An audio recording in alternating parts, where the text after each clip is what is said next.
Welcome to My Life Chassidus Applied, episode 210. We will begin with that which is timely. We're in the beginning of the week of Shabbos Parshas Acharei-Kedoshim. In Yisroel, it's actually Shabbos Parshas Omer. It will be Parshas Omer, as we will discuss later in this program. And next Shabbos, Acharei-Kedoshim, is also Yud Gimel Iyar, which is the 66th yard site of the Rebbe's youngest brother, Rabbi Yisroel Aryeh Leib.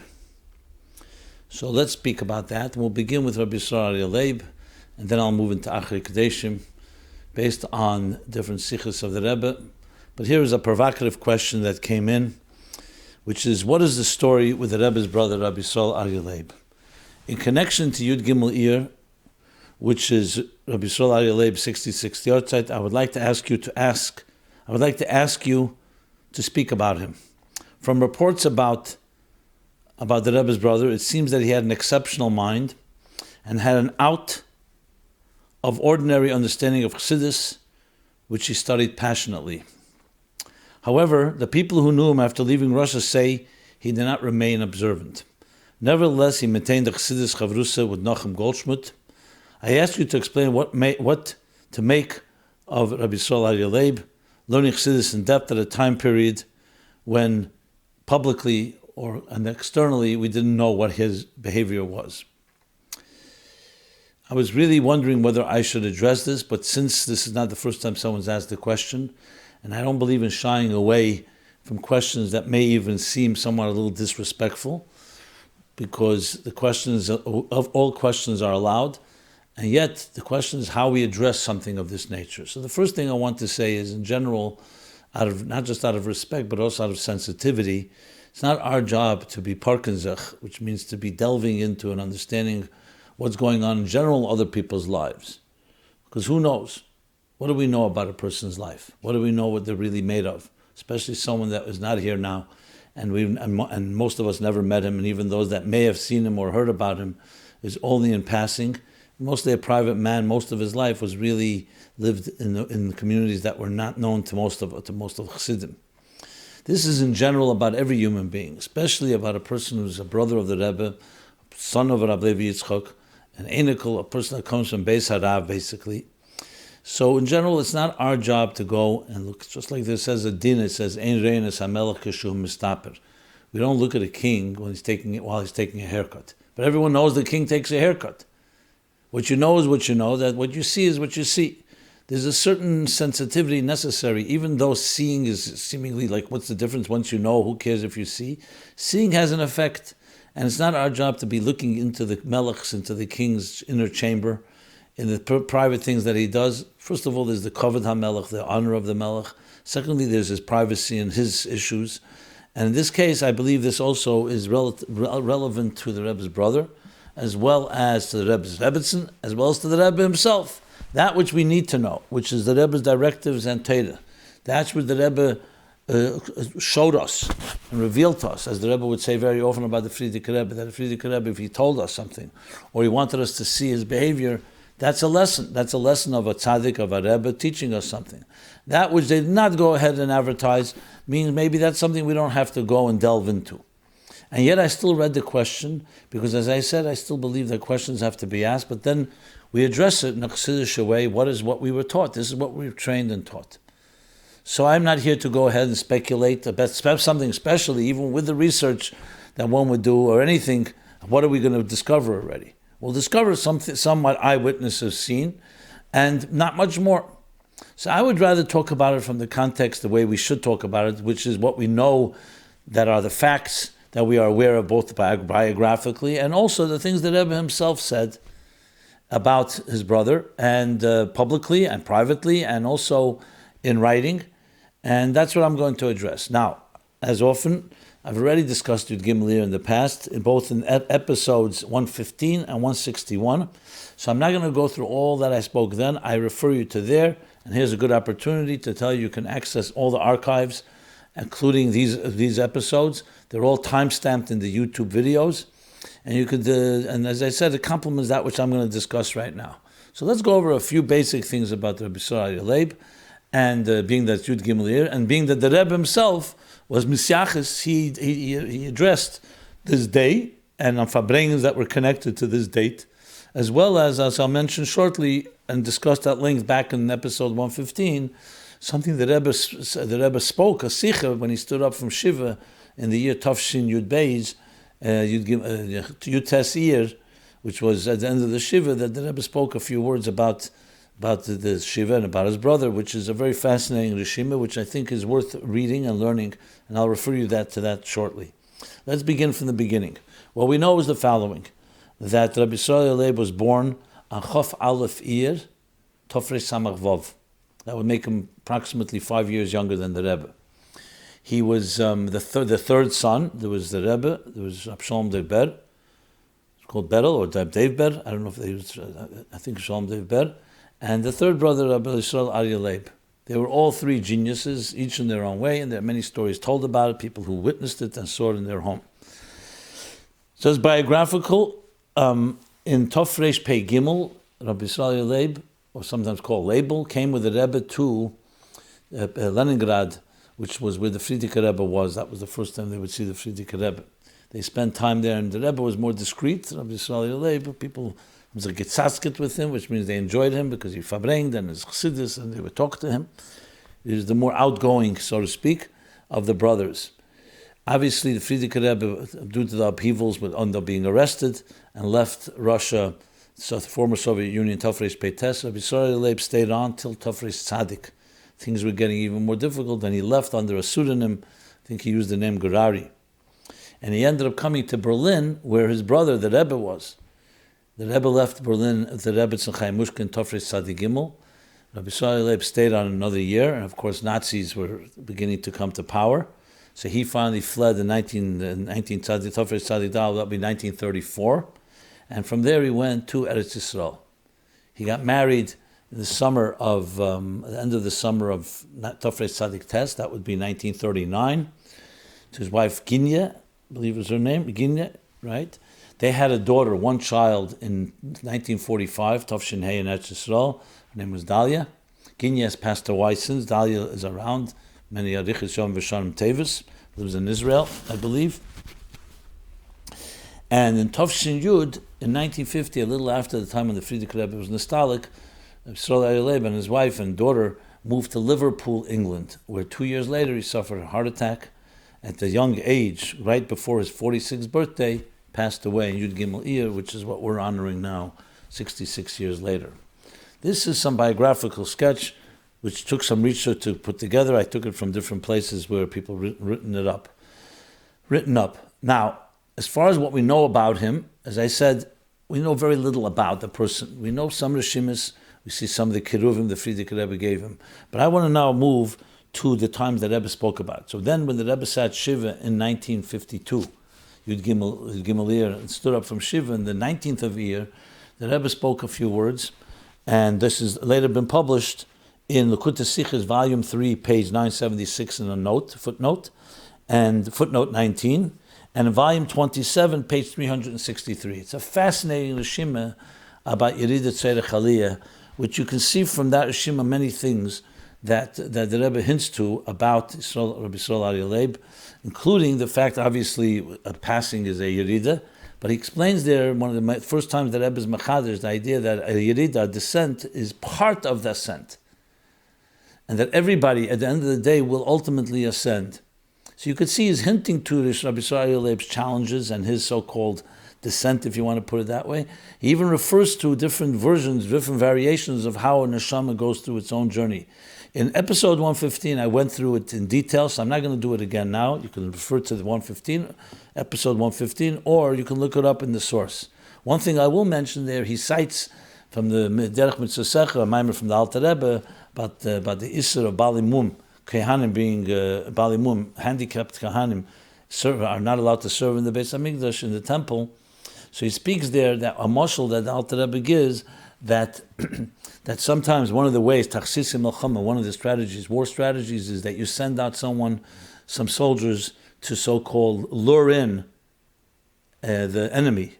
and the enemy comes out from their hiding place, and then you can conquer them. So some people fall in order to win the wars. You have to have some people that sometimes fall. So the Rebbe gives that as an example of one of the ways that an neshama goes through its journeys. So you can derive from there, more importantly, not about his personal life. That's not our issue unless we're told about it.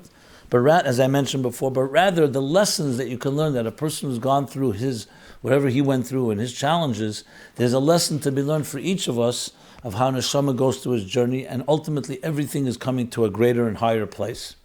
That was in that Rishima. A common denominator with that is the talks the Rebbe gave in later years. Well, I should mention that the Rebbe also said to my modern on Shabbos Pasha Acharei-Kedoshim Tofshin Chaf Aleph in the Rebbe's room. It was also Yud Gimel Iyar, and the Maimer Vigdashti Omer Tofshin Chaf Hey. So those are two. But later in the Sichos, I'll give you the Sichos Tofshin Mem Hey Acharei-Kedoshim, like this year was Yud Gimel Iyar, and the Rebbe explained, and then I'll say Pesach Sheni Tofshin Mem Zayin, and finally Acharei-Kedoshim Tofshin Nun Aleph. In all of them, you'll find one common denominator. The Rebbe talks about the name Yisroel Aryeh Leib and explains how in it is hidden the combination of tzaddikim and balei tshuva, the transformation of darkness to light. In the Sikha of, and this again I spoke about back in episode 115, so I'm not going with the details. I want to just focus on that Yisroel Aryeh Leib in his complex life. What we derive from it is that it's not just a straight line. It had the combination, which all of us have in some way, subtly or more than subtle, overtly, that we go through a darker time, and that's to be transformed. As the Rebbe hints that the name of the Balei Yotzei, meaning Yisroel Aryeh Leib, his name is connected to Acharei-Kedoshim, to Parshas as well. Tzaddikim, Yisrael is the Aved of Tzaddikim, which is the story of Acharei, and Balei Tshuva is hinted to in the word Aryeh Leib, because Aryeh Leib is Gevura, and you transform it to something of Kedusha, that's Kedoshim, as discussed there at length. And the same thing in the other sichos that I just cited, the idea, the same theme. So you see that the Rebbe went beyond the so-called personal matters, and as well as sometimes it could just be sensationalism, and focused on the lesson that we learn from this man, the Rebbe's youngest brother. Which leads us to Acharei-Kedoshim. This year, Acharei-Kedoshim comes together, these two Parshas. And as I said, they hint to Acharei, the Aved of Tzaddikim, Acharei Mei Shnei Bnei Aaron. This is after the passing of the two sons of Aaron, of course connected to the passing of Yisroel Aryeh Leib. And where the Bnei Aaron were B'Krevi HaKodesh. When Moshe says to Aaron, after they passed away, B'Krevi, I heard from Hashem that B'Krevi, the ones close to me, I will be sanctified. So I thought it meant you and I. But the fact is, it's your sons. Because their sons sanctified God's name. They went into the Kedoshim, they went into the Mishkan with that passion and the zeal and the excitement. But unfortunately, an alien fire. I just saw recently the Rebbe edited, instead of foreign fire, Eizara, he calls it alien fire. For the different reasons. But it was not mitzvah their weakness, it was mitzvah their strength. Due to the fact that they had such passion and connection. However, it was a rotzeh without a shuv. That's why in this parsha, Acharei-Kedoshim become, now we'll say bezeis. Now I will tell you how you enter into the Holy of Holies. So this is not, so we're talking here a chet, but a chet on their level was a chet that now needs to be corrected. How to enter? Entering the Holy of Holies is a mitzvah, and on Yom Kippur we do it, but you have to know how to enter and when to enter, and with the right bittul, and the way that you could enter and exit and come out unscathed, only grow from it instead of being hurt by it. So that's Acharei. Then comes Kedoshim to you, which of course is to sanctify yourself, which is direct connection. How do we sanctify ourselves? You could say we learn a lesson from the sons of Aaron that we should stay away from too much holiness because it can hurt us. Stay away from the fire. No, that's not the lesson. The lesson is how to enter holiness without being hurt and without being arrogant and with doing it the right way, that you should become sanctified. Because I am holy. And the famous expression from Chassidus interprets the Medrash. The Medrash says, Kikadeshani, because you would think that Kedushasi, you would think that Kikadeshani, that we, Yachal Kameni, Kadeshim Tiyu Kikadeshani, sanctify yourself because I am sacred. So the Medrash, the Teres Kenim, on the Pasuk says, Yachal Kameni, you would think that you can be as holy as I am. So he says, no, kedushasi l'mayla mikdushaschem. So the verse is not saying that we are comparable our holiness to we become holy because God is holy, but God's holiness is also kedushasi. God's holiness is l'mayla mikdushaschem. Kadeshani is higher than kadeshim to you. Comes Chassidus and says, don't interpret it as a question and an answer, but interpret it as a statement. Talmud that Yochel Kameni. You have to read B'nechusa. You could become as holy as I am. Why? Ki kedushasi l'mayla. My kedusha above is mikdushaschem, comes from your holiness. See how it turns it around. Instead of saying kedushasi l'mayla mikdushaschem, the emphasis on my holiness is higher than yours. Kedushasi l'mayla, my holiness above, is based on your sanctification below. As we find from many titles from the Baal Shem Tov, from the Magid, Hashem tzilcha, that Hashem is sometimes compared to a shadow. How could you call God a shadow? Because God's actions, so-called reactions, are determined by our actions. So when we shed a light, God, in a sense, responds with a shadow. Now, God forbid to say that's less than ours, but it means that God bound himself. The divine bound itself to our asusa. Our efforts can elicit a response commensurate to whatever our effort puts into it. So Kedeshim to you really is more than just a mitzvah for us to sanctify ourselves and be similar to God, but also to draw down the holiness from the divine. What that means in simple Chassidus applied language means that our responsibilities in life are not just on a mortal level where we accomplish some things on a very small scale, what human beings can do. We actually have a profound relationship with the deepest, highest levels on the cosmic realities, and even higher than that with the divine. And we have a partnership where our action does not just reverberate and it does not just cause change in this world, it reverberates and causes a ripple effect all the way to the highest levels of Seder Shtalshlus, all the way to Kedushasi L'mayla, that is also affected by our behavior here. When we make a Kiddush Hashem, when you walk in the street and people see you and say, this is what a divine person is like, someone who's following what God wants, that's a Kiddush Hashem. You actually are drawing down and becoming the representative, the arms and legs, the living example of what the divine is about. Making God beloved by others, like the Medrash says on V'ahavtas Hashem Elokecha. Not just that you should love, you should make God beloved through your behavior. I don't want to mention the opposite, but Chil Hashem is the opposite. When a person behaves the opposite way, the Tzelem Elokim, they defile it, God forbid, then what happens is, in people's eyes, that's what God appears to be. And this you see as a common thing on an ongoing basis, especially today with all the stereotypes and all the negative attitudes that people have to religion and to religious people due to their judgmentalism or condescension or dogma or anger and so on. It is even more vital to be a living example, a beautiful example, that what it says in Pirkei Avos, Tiferes Leiseo, that people look at you and see, this is beautiful. That the more godly someone is, the more beautiful and more refined they are as a human being. And that becomes actually the model that people will look at, because they don't have other way to find God, except through people who behave according to what God wants. So when someone behaves in that way and says, wow, look how beautiful this person is behaving, that's God, I want a part of it. If on the contrary, someone does something and says, that's God, I don't want to have anything to do with it.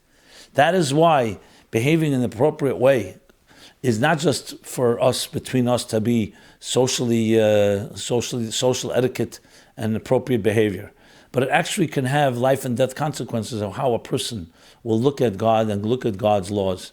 And this is true in parenting, in education, and influencing the world around you, because people look at you and they don't say, oh, let me look at the book. They look at human beings. It may not be what we like. We like to say, look at what it says in the book, don't look at me. But the fact of the matter is, people will judge God by the people who so-called represent God. And that's the case not just with Hashem, but in any case, a person who's a shliach of the Rebbe, that's how they would judge. It makes no difference. You could say, the Rebbe is not me, but you are right now behaving in a way that people look at you and they expect of you something. That expectation has consequences. And we're talking of, obviously, in a positive way. So the lesson of Acharei-Kedoshim is essentially how a person behaves in their lives. And the Ramban, of course, 1,000 years ago already, Bavarans already cautions us why it says Kedoshim, you shouldn't be a novel b'reshus ha-Torah. A novel is a despicable person who does it with the name of Torah. It means it may be permitted, but it's despicable behavior. using Torah to justify the despicable behavior. And that is the part of the Chil Hashem, of course, because that's the worst possible thing. Here's a person using Torah against the spirit of Torah.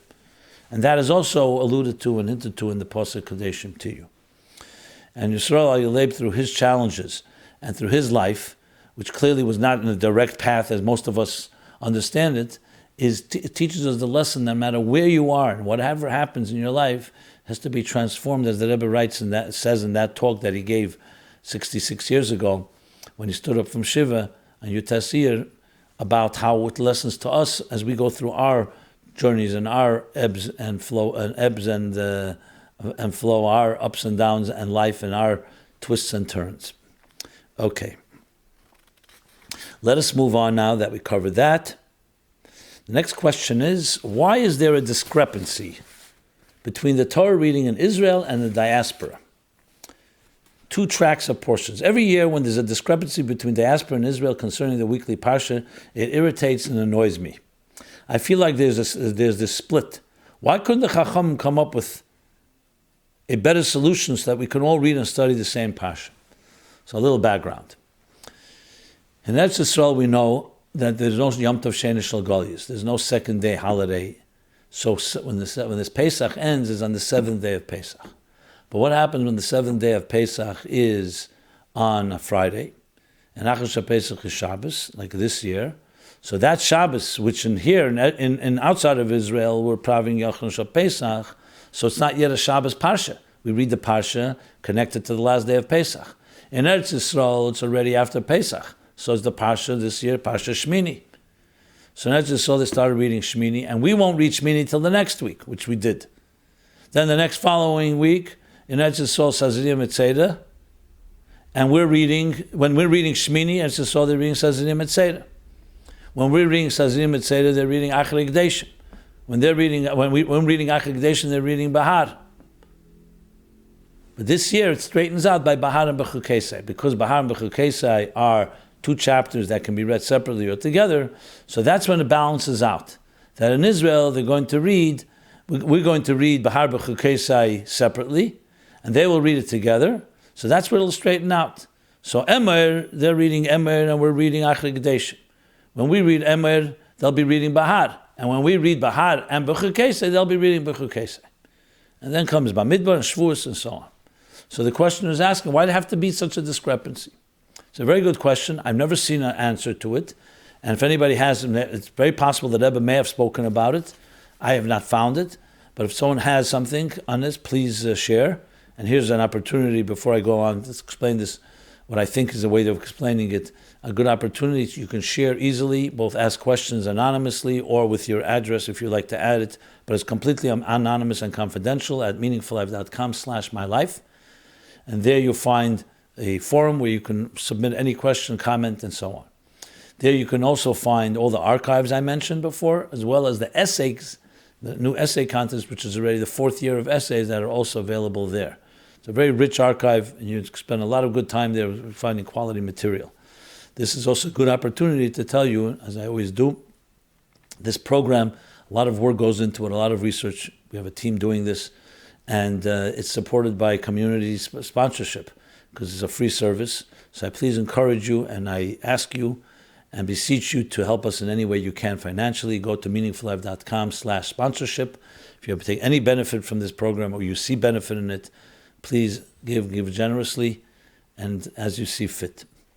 So with that, let's go now to this question. So as I said, I haven't found an answer directly, but there's a similar question which I alluded to that maybe can also be come to explain this as well. The etzem inyan of Yom Tov Sheni Shel Golius. So the reason why is there Yom Tov Sheni Shel Golius, because in the time of the Beis HaMikdash, as we know, how were they mekadesh the Chedesh? How did they know when is a new month of Nisan, say? So you had witnesses who would go out and look for the new moon. And when they would come to Bezdin and say, we saw a new moon, and they were verified, Bezdin would announce, Rosh Chodesh is on this and this day. How did the rest of the people know? The people right nearby heard it, especially in Yerushalayim. So they had a whole system. The Talmud talks about a whole system how they'd go up with flares, with torches on mountains, and wave the torches, And in that way, the message got out. There was no email then. There was no other ways to get out. The fastest way would be immediate announcement. These torches would reach all the corners of Israel. So by so before the Rosh Chodesh, before the Rosh Chodesh, maybe the next day, but definitely before the holiday, before Nisan, before Pesach, which was the 15th of Nisan, they knew when to honor the 15th. Because if Rosh Chodesh was announced a day earlier, it would be a day earlier. If it was announced a day later, it would be a day later. What about the Eden living outside of Eretz Yisrael? There, it took more time till the message got there. And it could have taken more time that by the time Pesach came, they didn't know. So because of that suffix of a day, they weren't sure whether Rosh Chodesh was this day or that day. And that could be due to the fact that calculation showed it was a certain day, but it wasn't based on the calculation, it was based on the witnesses. So that's why in Yom Tov Sheni Shel Goliath, that's the expression. A second Yom Tov due to the Goliath. Goliath are the exiles, those out in the diaspora that were not sure whether it was let's say it was on a Friday or was on a Shabbos, the beginning of Pesach. That's why you have a Yom Tov Sheni Shel Goliath, that Achron Shel Pesach in this case, and the same thing with other Yom Tov Sheni Shel Goliath, whether it's Sukkot, Simchas Torah, and same thing with Shavuos, that you don't have just one day, you have 2 days because of that suffix. So if the big question is asked in Kabbalah and in other Sfarim, that's fine. But then, now we go by calculations. We don't go any longer by witnesses. Now we know exactly when the new moon is because we know the astronomical calculations. So why are we still honoring a Yom Tov Sheni Shel Goliath? So there's Biyurim in Nigla. The Biyur in Kabbalah, brought in Chassidus, is from Er Nera, from the Ramak.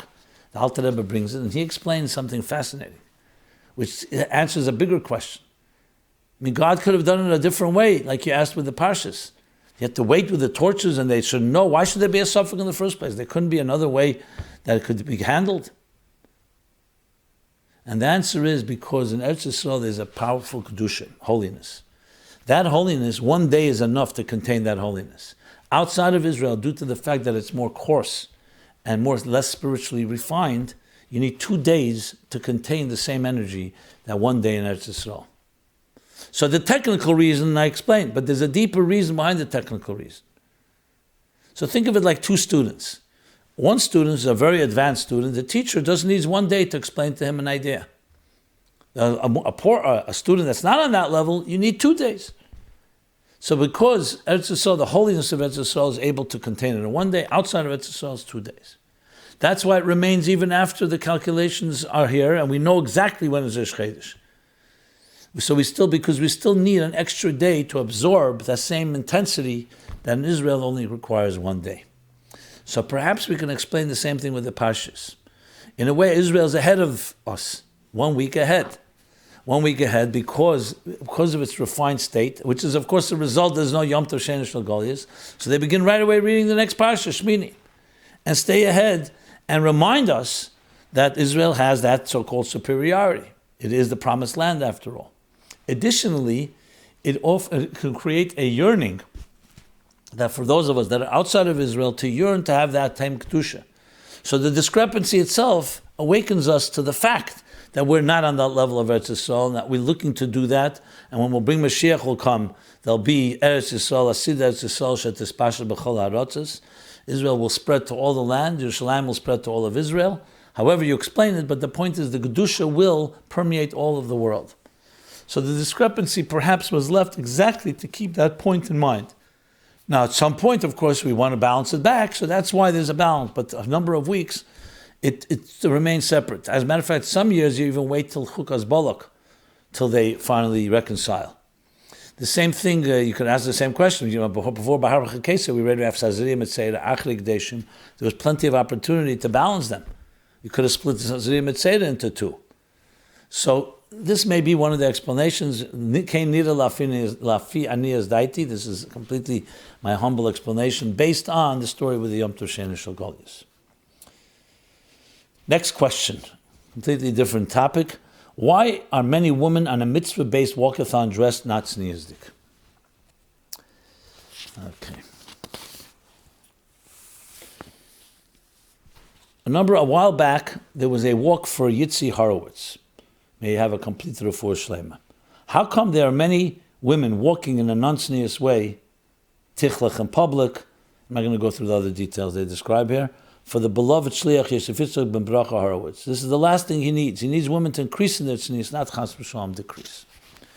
This too, I was wondering whether I should read this question, because sometimes talking about tznius in this way can also be non-tzinus'dik. But more importantly, what's the point just to talk negatively about people? We were taught by the Rebbe, and b'chlal be'alpiteda, you talk about someone, even lashon hara, even if it's true, you don't have to speak about it. What's the point? Unless there's some teyelis. So I thought about this, and I said, you know what, there could be a teyelis. Firstly, like this, tznius is definitely an important topic. Not only that, I could refer you to episodes 4, 97, and 98, 110, 118, 122, 171, 172, and 204. So it's not a theme I've ignored. It's a theme that is an important theme, but there's how you speak about it and who speaks about it and what's the objective. The goal is, obviously, is to heighten the level of modesty, which is you shall walk with modesty before God. Our job here is not to be giving mussar to other people, especially if that's not going to make any difference. Very nice to be outraged, and I understand where it's coming from, but everything has to be done toward a teyelis, toward a tachlis. So I'll tell you what this reminded me, a knee-jerk reminder that I had when I read this note, this question. It was a person who came to a classes of mine. He was a doctor. And he, one day he comes, he says, due to the fact that you taught me so much and I'm so indebted to you, I'd like to give you a gift. And he gives me a pile of letters from the Rebbe to him, in English, to this doctor. And with the Rebbe's signature, literal his original signature. So I said to him, doctor, keep it, give it to your family, give me copies of it. I'd like to read the copies, but I don't need to have the original. But he insisted, he says, I have no one to leave it with, I'm giving it to you. Fine. One of the letters jumps out at me. As he was becoming so-called more observant, started going to shul, he had a problem. He went to a shul where the person sitting right in front of him or near him would speak in the middle of davening. And it was disturbing. He was trying to concentrate, try to focus. And he became very angry about it. And he writes to the Rebbe, what should he do about it?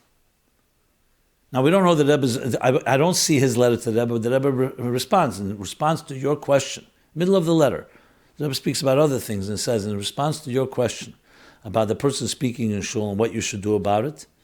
So clearly he probably wrote the suggestion because that's what the Rebbe alludes to. He should either leave shul, should he yell at the guy? The Rebbe says, instead of doing all that, what you should do is think to yourself, look how beautiful. A Jew, even a Jew, who speaks in shul during davening, still wants to come to shul. That was the Rebbe's response to him. Now, I knew him, and I understood perhaps why the Rebbe wrote to him this way. Would the Rebbe write that to everyone? I can't answer that question, but that answer struck me. Like a Levi Yitzchak Baditchever answer.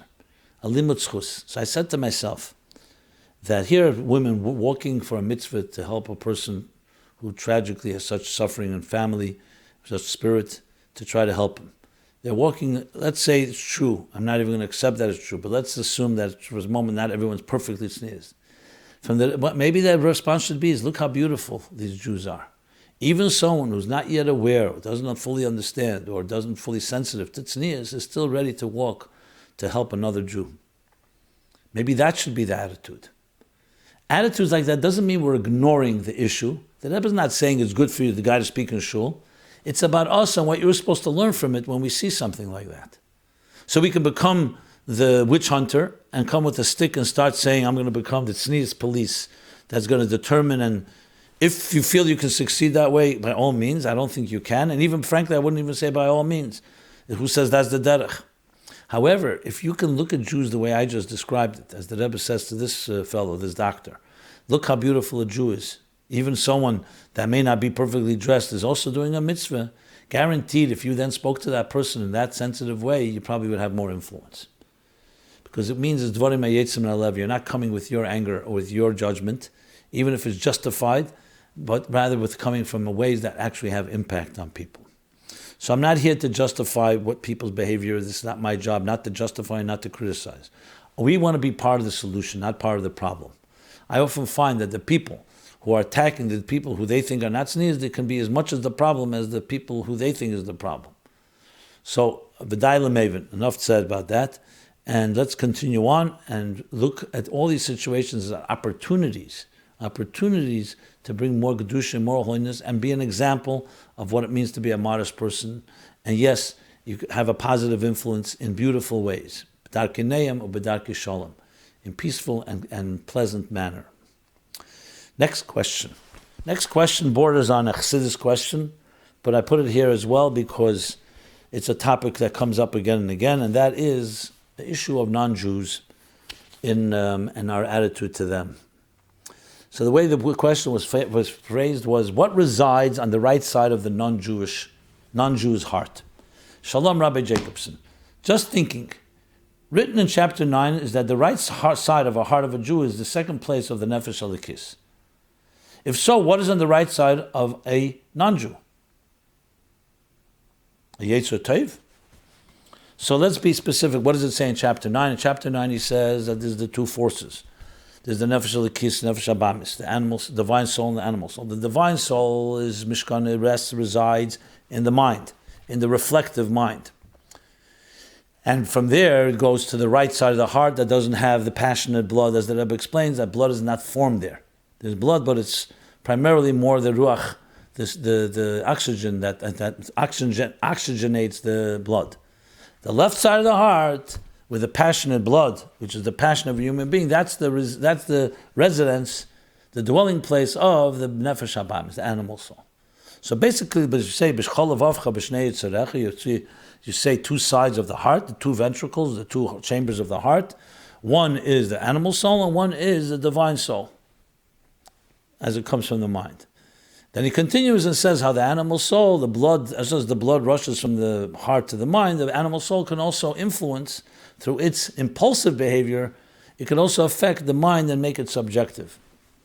So the question is asked, since it says in chapter 2 in Tanya, Nefesh Hashem is bi Yisroel, that only in Jews has the second Nefesh, Nefesh Elikis. So what's going on the right? What does the right side of the heart represent in a non-Jew? The left side is clear. There's Nefesh Habamis. Different type of Nefesh Habamis. It's a very good question. And I will read it. But I'm going to give two more questions in this discussion. And what this next question, and I'll go back to this, answer this as well, together with the other questions. The next question is regarding the spiritual, psychological makeup of a non-Jew. Dear Rabbi Jacobson, in the area of psychotherapy, psychology, etc., how would one view a non-Jew's neshama makeup or psychological makeup? My question is that we learned that a Jew can be viewed by the nefesh elikis and the nefesh habamis, the divine soul and the animal soul. However, when one is trying to help and improve the mental, emotional state of a non-Jew, how is one to view him or her in terms of spiritual, psychological makeup? Would one talk in terms of positive and negative inclination? And finally, a third question in this family, and that is, are the non-Jews that Hashem puts into each of our spheres of influence part of the chelik of the world, part of the world that each of us has been given to elevate? Are we responsible for elevating and refining the nations of the world? Are they responsible for elevating themselves? Or is it some combination of the two? As a geyeris, as a convert, I have many non-Jews in my sphere of influence. I've noticed that as I've worked on breaking different klippos in my life, members of my birth family have simultaneously resolved related issues. For example, as I was working to break my taiva for money, my desire for money, my sister mentioned to me that she had finally managed to get her irresponsible spending under control. Under such coincidences, quote unquote, God forbid to say there's really such thing as a coincidence, have happened many times, and I've always wondered what the spiritual connection is. Thank you so much.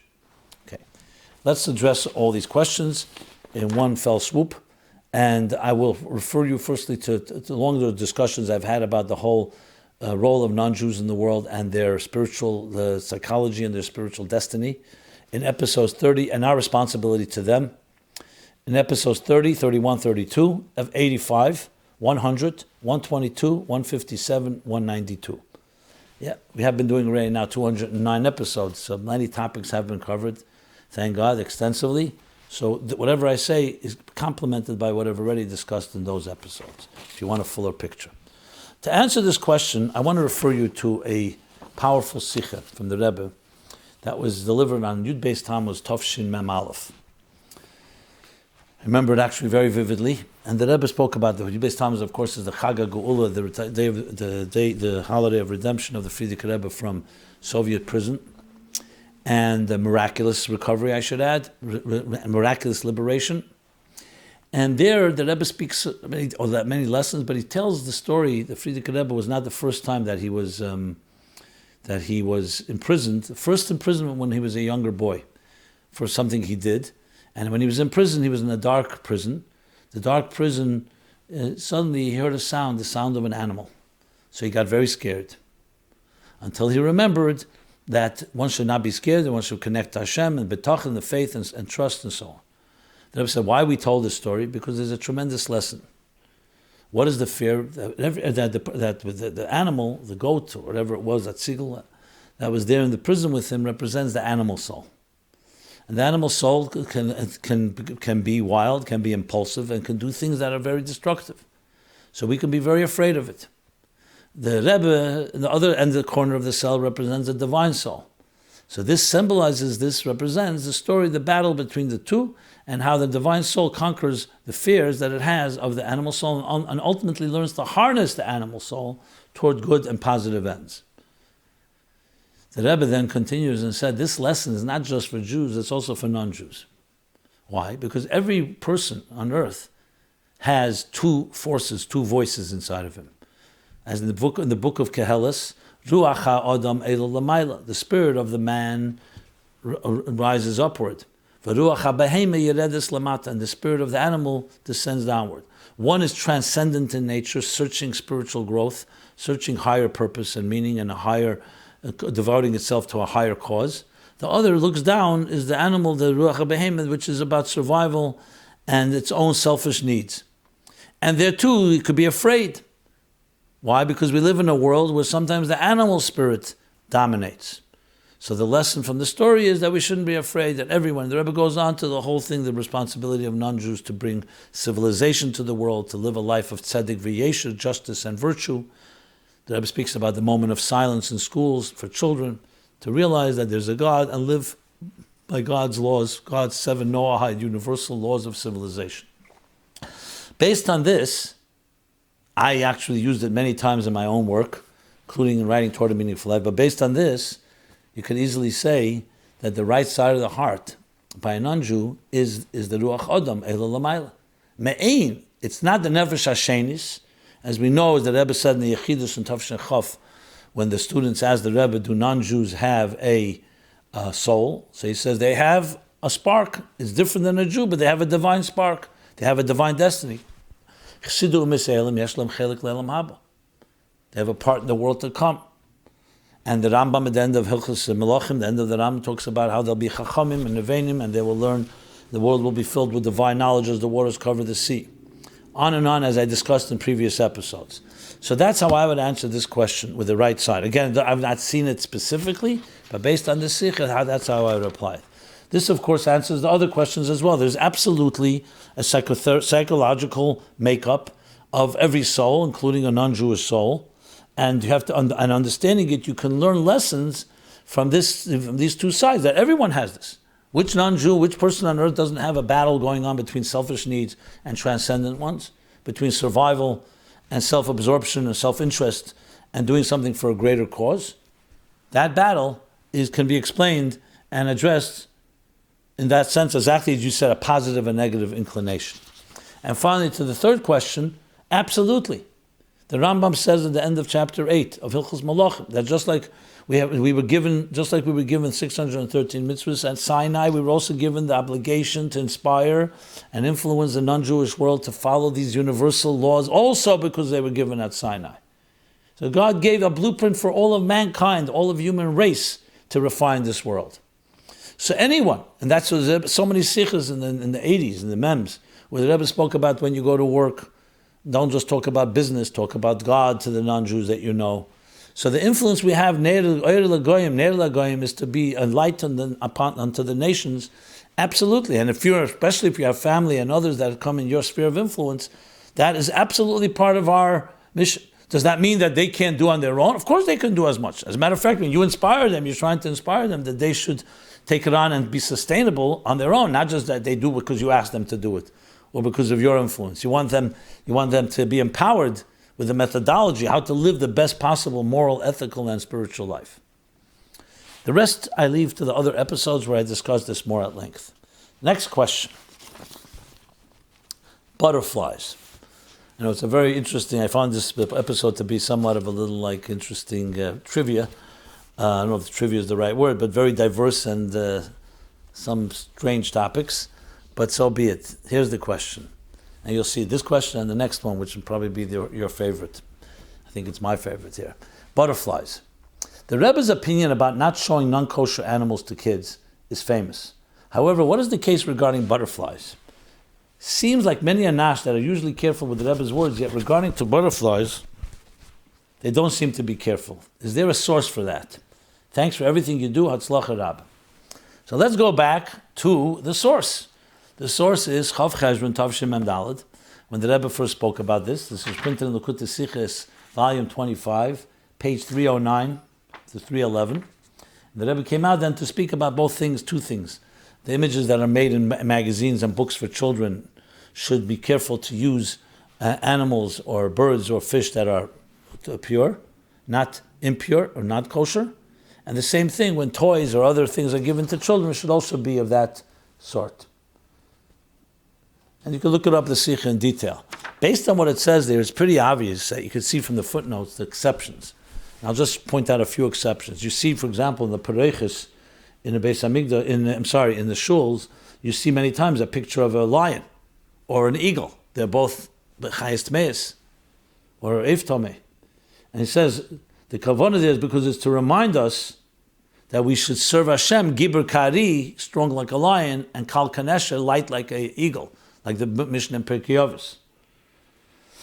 And Al Derech, the Merkava also has a Pnei Aryeh and a Pnei Nesher, the face of a lion, the face of a Nesher. That's one issue. The Rebbe also speaks about, you see some of the Degolim, some of the flags of the Shvatim also had an image of a snake or other things. And also the Rebbe explains that's also part of that, their Aveda. Because we're not talking about here, God created these animals. The question is, what do you expose people to when you have a choice? And when you're not learning a lesson. Then the Rebbe speaks something interesting about, in general, speaks about that it says in Sefer Kav Yosher that even though when a person has a right to look at animals as strange animals, come from distant lands, and Chazal made a bracha on it called Meshana Abrius, nevertheless, you should always look at it more in passing, not make a habit out of it. So the Rebbe says, according to this, we can understand the going to a gan chayes, to a zoo. Go to a zoo doesn't say anyway we should only go to a zoo, only to the kosher and pure animals. And it's not a contradiction, because there you're looking at, as the Rebbe speaks later in one of the footnotes, ma rabu masecha, ma gadla masecha. You're not going just to look at animals, you're going to look at the creations God put into this world to help you stand in more awe and more and appreciate the magnificence of the creation of this world. So there's a lesson of Avodas Hashem from it. Same thing the Rebbe also brings from this Parshas actually, where in Shmini and other Parshas where he actually spells out the animals that are not kosher, and Rashi, actually there's images made of it, and Rashi describes it. So the Rebbe says, because there again it's to learn Torah. It's not an end in itself, but there where you have an option, you're buying a child a gift, or you're making a drawing in a coloring book, or cartoons for children, well, you don't need to use these type of impure, might as well use a pure animal. So I would say the same thing when it comes to butterflies. Butterflies, yes, butterflies are not kosher and they're not their chayitom. But the fact of the matter is, to go give someone a gift of butterflies based on the sikh, you shouldn't. But if you see a butterfly, just like if you see a cat, or you see other animals that are not necessarily kosher, they live, they exist. We don't run away. I mean, you don't have to, like he brings there, of course you don't have to go out of the way to see it, but if you see it, you try to take a lesson from it. This is a lesson of one of God's creations. So as far as collections go, collections of butterflies, based on this sikh is probably not l'chatchil the right thing to do. Same thing with, you could talk about other pets. It doesn't really address pets here. We're not talking about for protection, we're talking about for leisure, obviously. But I would say, I'm not sure whether you're talking about butterflies as in looking at butterflies. Listen, children walk in the street, they're going to see a butterfly. If they go to certain museums, they have different selections of butterflies, of zoos and so on. But that could all be understood in the Rabu Magadlu Masechah, the thing that Rebbe speaks, or to make a blessing on it because it's part of God's creation. So I think that covers that. Okay. Next question. So personal question. Someone asked me, why do you wear a knitted yarmulke? Rabbi Jacobson, I'm a huge fan of yours for a very long time and have gained tremendously from your wisdom and perspective. I have one question for you. I apologize if it comes off disrespectful, but why do you wear a knitted yarmulke? Isn't minhag Chabad to wear a double covering? Especially since you are a respected figure and looked up to, I'm curious because my wife wants me to wear one as well. Again, thank you for everything. Okay. First of all, I didn't even realize that people can see what kind of yarmulke I'm wearing, but I guess you can't get away with that, and I'm not hiding it. So let me start with the simplest response. I wear it really not for any particular statement or reason. The fact of the matter is, you may notice that I'm bald, and if it happens to be a knitted yarmulke sticks to your head better. I know it sounds ridiculous, but that's the technical reason, not because I have any particular preference. So wearing different yarmulkes, this one stays in my head a little more and doesn't slip off as much. Sometimes, as the Alter Rebbe said, the answer when they asked him why he drives with 3 horses and why he eats meat and so on, he says horses because it makes why he wears a fur coat. He says horses because if there are 3 horses over one is because you travel faster. The fur coat because you keep warmer. And why do you cut the nails on Erev Shabbos after you take a bath? Because then they're softer, they're easier to cut. So sometimes it's not necessarily, I'm not comparing myself, God forbid, in any way to the Alter Rebbe, but sometimes something is just very practical. However, this is a good question regarding the issue is if minhag Chabad is indeed to have a double covering. So forget about the bald and forget about that, just do what everybody does. Now, I looked into this a bit more because it's interesting to see, and again, it's not a justification. I'm more than happy to wear a yarmulke with two makifim. The issue with the 2 makifim, let's just discuss some of the sources for it.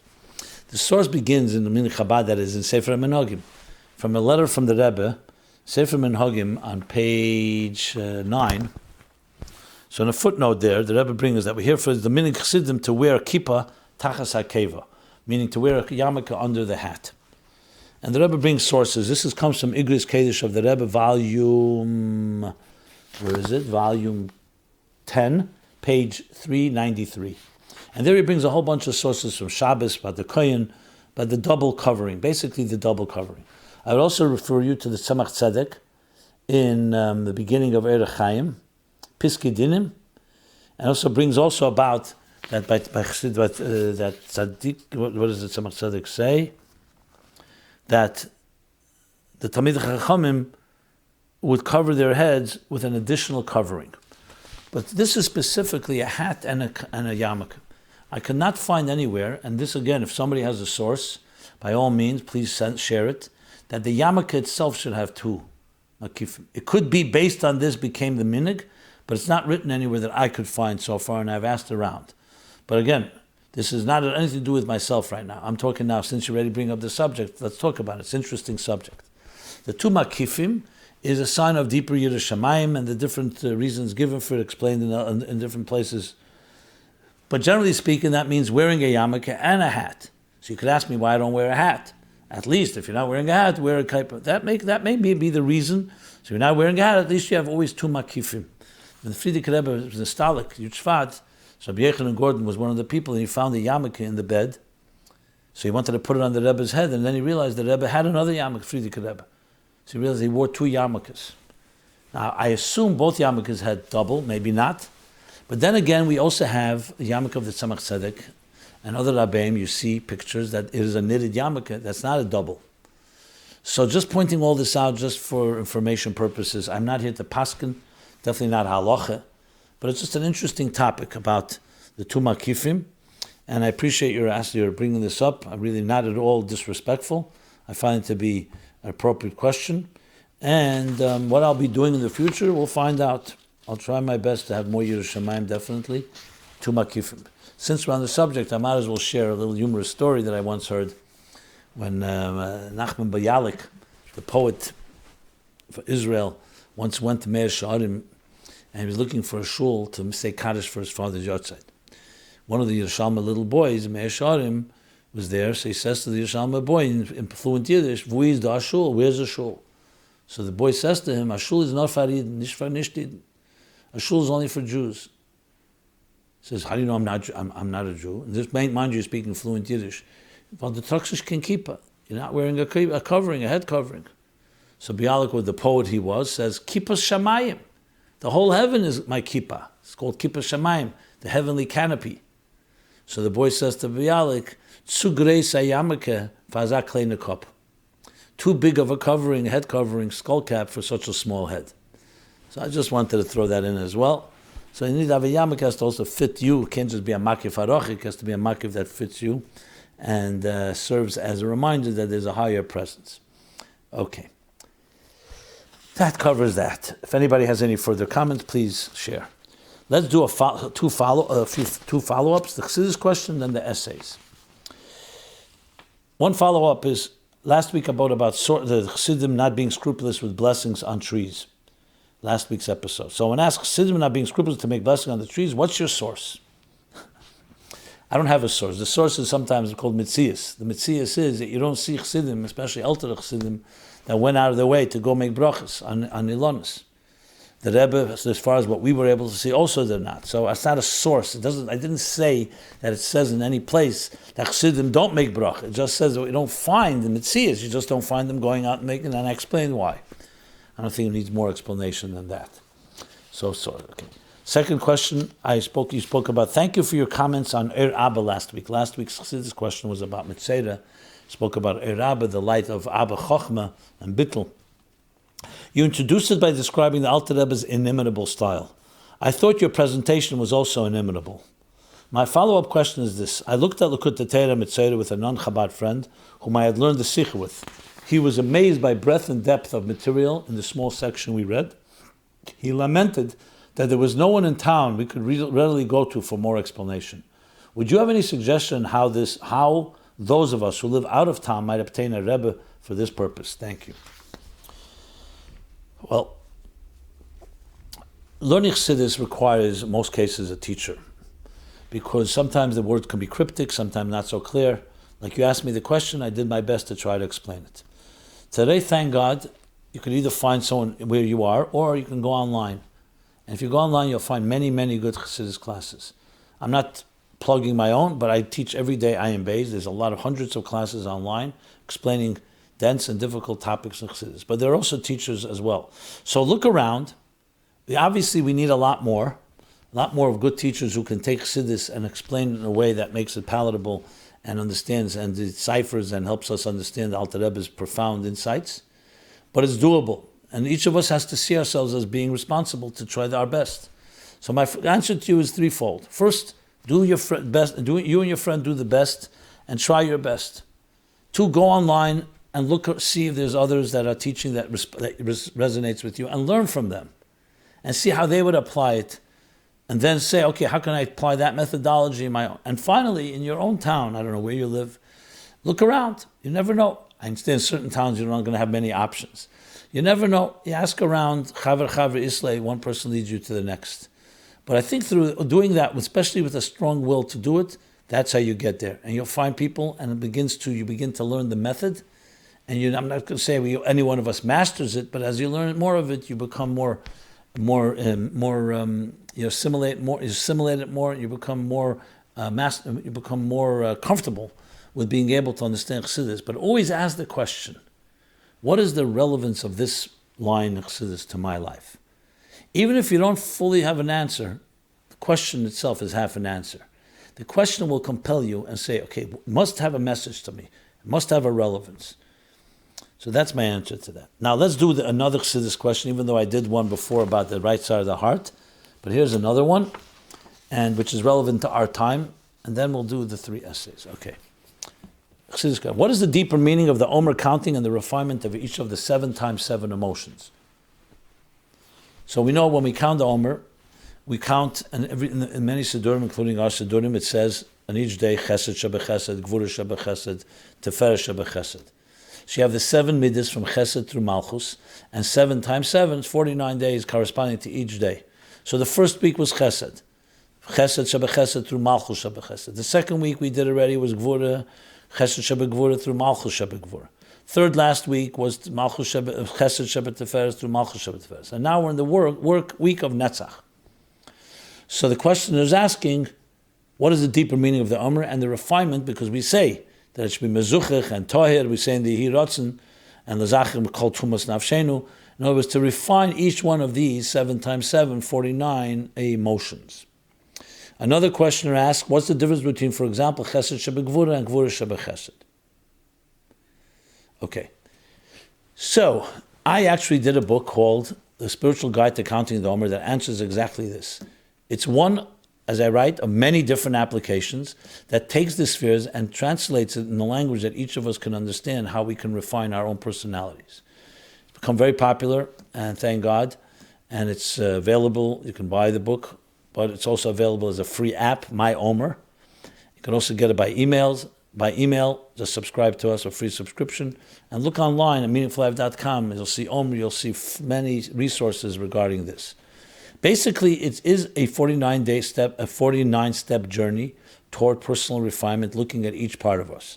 Taking Chesed Shebegvura and Gvura Shebechesed as an example, Chesed Shebegvura, Gvura is discipline, but discipline alone can sometimes be very harsh. So you need something that tames it, that miles it, that you recognize the Chesed, the kindness within Gvura, that the discipline is in order to bring out kindness. Gvura Shebechesed is the other way around. Someone could have a lot of love, and undiluted love, unbridled love, and it doesn't stop. And you could kill someone with love. Just like water, if it's not raindrops, gvur is kshamim. If you don't have gvur shebechesed, the discipline of chesed, the water will flood the field and equally damage it, just like a drought. Reif teva ein yechem lekabel. Too much good is too abundant good, cannot be received. So the key is balance. That the love should have a gvur shebechesed, that's the brakes, that says the chesed should be given spoon-fed, step by step, absorbable to the student, to the recipient. And that is, and of course, each one of the 49 has its own particular personality. There are many ways to explain it. I did it one in that book, and that I believe is a good way to go. Now, many people ask me, what are the sources of where I took that from? So the sources are many, because some of them are actual Maimorim that spell out in Sfiras Emer, which I'll read to you in a moment. And others I had to extrapolate, because like here the Alter Rebbe says, what you say, there's sometimes Gevurah Shebiyasod. So from that, you can extrapolate. And I was able to actually find, for all of them, either a direct source or almost a direct source. So here's someone writes, which I think helps to answer this. Dear Rabbi Jacobson, maybe you want to share with your audience, maybe you would like to share with your audience, there's a beautiful mimer where the Rebbe explains the meaning of Sfiras Shebesfira, example Chesed Shebechesed.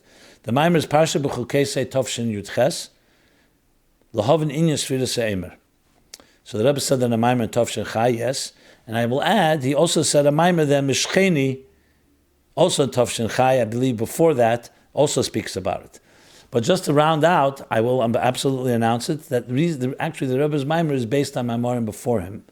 Mishcheni Tov Reish Samach Hei, Tov Reish Nun Hei, Mishcheni Tov Reish Nun Hei, and Mishcheni Tov Reish Samaches, which is Hanoche, V'sfartem, in Sefer Maimorim Yiddish, there's a mimer called V'sfartem, Mishcheni, as I said, Tov Shin Chai. Now, I should also add, as cross-reference, episode 63 and 113, where I discussed this as well. With that, let us go now to the Chassidus Applied Essays, 2018. As I said, we began a few weeks ago reading from the winners down, and these are still in the top 10. I read the 5, I read 8, now the next 3 after the 8, 9, in order 9, 10, and 11, in the order as they were marked by the judges, going from the highest down. So 8, 9, 11. So the first one is an English one. Head or Heart, a study of dealing with conflict by Adel Cohen, age 23, Brooklyn, New York. She writes, one of the most wonderful things about Torah is its timeless message, is its timeless relevance. Not only does Torah guide us in our physical and spiritual lives, it helps us in our emotional lives as well. Chassidus in particular has a great capacity to help us in our emotional lives. One concept that Chassidus clarifies for us is the conflict between serving Hashem with our seichel, our brain, and logical reasoning, and our midas, our heart and feelings. This essay will explore how we can live the healthiest lives possible by merging these conflicting concepts. I will be outlining the approach of Chassidus on the subject based on a sikha from the Rebbe. A parallel will be drawn to the psychological methodology of dialectical behavior therapy, a technique that recognizes conflicting entities and seeks to merge them without compromising either viewpoint. We will see how Chassidus ultimately shows us the fullest way to merge opposite viewpoints. Very well written, beautiful essay, nice. The ideas are familiar, but well structured, original, and I commend you for writing it.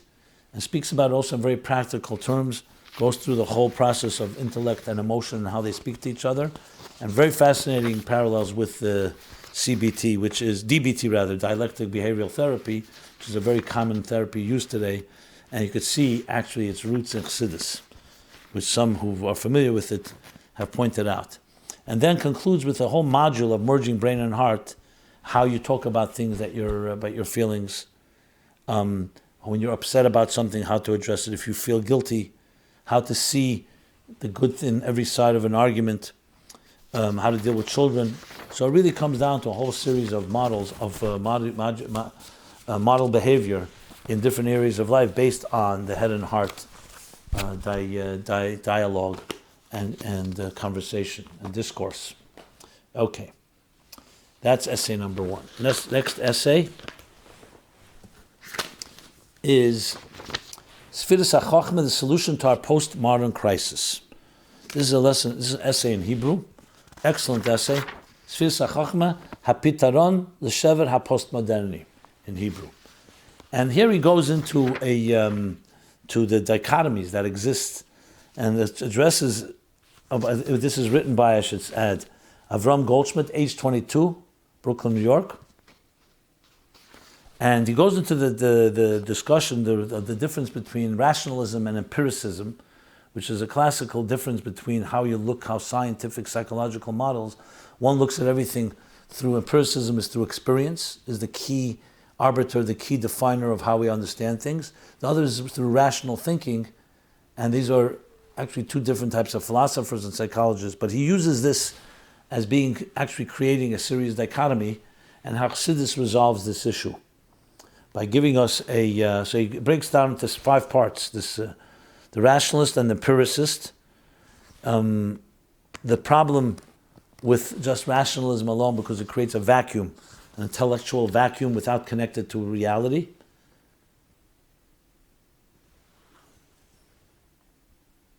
Addresses it in the context of mysticism and some of the unknowns that are involved with that, and then finally the resolution of Chassidus Sfiras HaChochma, how Sfiras HaChochma bridges the ayin and yesh from ayin to the bina, that really bridges an abstract reality with the real practical existence, and does it in a very creative and original way, which definitely will be a great contribution to this discussion, and also practical in our own personal lives. And finally, essay number 3, ego, yes or no? Ego, kein olei. Moshe Rosenblatt, age 37, Yehuda, Israel. And this essay is, of course, as the name clearly implies, is ego a good thing or not a good thing? And of course, like understanding that it's not a black and white answer. There are positive elements to the ego, there are negative elements to the ego, but how do you balance the two? That's the big question. The conflict of the ego challenge. Do we go with an approach of eliminating the ego, which has its side has negative consequences? Do you go with the side of feeding the ego? Of course, that has negative consequences. And he takes this conflict and turns it into different ways that you can solve this dilemma, and finally comes away how Chassidus resolves it based on Maimorim and Sichos, which address 3 models: Chava, Noyach, and Sora. And the Maimorim Chassidus in the Maimorim of Chayei Sora, and the Maimorim Chassidus of the Rebbe, Malukit, and other places, and addresses how you come to a point where Sora is Bittul and Metzias together, Malchus, whereas Chava and Noyach each had one quality, but also a vice in their approach to ego. And finally, Sora is the one that combines the two into a beautiful synthesis. So that is with the essays. Thank you very much for that. All these essays are posted at meaningfullife.com/mylife, and you can look at the essays there, 2018. They're posted each week, and also if you subscribe, we send out the essays to anyone who wants to receive them. But to anyone who subscribes, you automatically will get an update as the essays are posted. They're excellent essays. They will definitely enrich your life. And with that, let us conclude with being, this has been My Life Chassidus Applied, episode 210. Again, we depend on your donations and your contributions and generosity to keep this program growing and expanding and developing at meaningfullife.com/sponsorship. We're here every Sunday, 8 to 9 p.m. Everyone have a very gebenched and blessed week and a blessed Chodesh Iyar, a month of refinement, a month of Sefartim comes from the word counting, but also telling a story, Sipur and Sapir, which is illumination. So until next week, everyone be blessed. Thank you.